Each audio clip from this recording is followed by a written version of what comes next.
మన చేతిలో ఉన్నది భగవన్నామం, మర్చిపోకండి.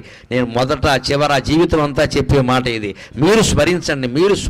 మనస్సులో స్మరించదలుచుకుంటే మడి లేదు, ఆచారం లేదు, ఇవి స్నానం చేసే సమయం లేదు, భోజనం చేసే సమయం లేదు, ఎప్పుడైనా స్మరించవచ్చు. దానికి నియమం లేదు, నిష్ట లేదు, మనస్సుకి రూపం లేదు, కాబట్టి ఏ నియమం ఉండదు. అన్ని రోజులు పాటించినా ఒక్కరోజు కాళ్ళు కడుక్కోలేదు, దేవుడు అంత కక్ష కట్టడమ్మా.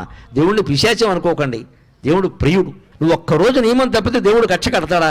అలా అయితే దేవుడు అవుతాడా? అంతగా మనకు బాధ అనిపించింది అనుకో, అమ్మా ఏదో పొరపాటు చేశానమ్మా అని అమ్మవారి దగ్గర చెబితే క్షమించదా? ఆవిడ తల్లి అండి. భగవంతుడి దగ్గర భయం ఉండకూడదు, ఎప్పుడు హాయిగా చనువు ఉండాలి, ఒళ్ళో కూర్చునేలా ఉండాలి. గద, శంఖం, చక్రం, ఈ ఆయుధాలన్నీ వెనకాల వచ్చాయంటే నువ్వు నారాయణాయ నమః, ఓం నమో నారాయణాయ, ఓం నమో శివాయ, శ్రీమాత్రే నమః ఇలా ఏదో ఒకటి చెప్పిస్తూ ఉంటే సర్వాయుధాలు త్రిశూలం సహా నీ వెనకాల తిరుగుతూ ఉంటాయి. నీ జోలికి ఎవ్వడు రాడు, నీ ఇంటి జోలికి ఎవ్వడు రాడు, నీ భార్యా పిల్లల జోలికి ఎవ్వడు రాడు. వస్తే మటాష్, తిరుగులేదు ఇంకా.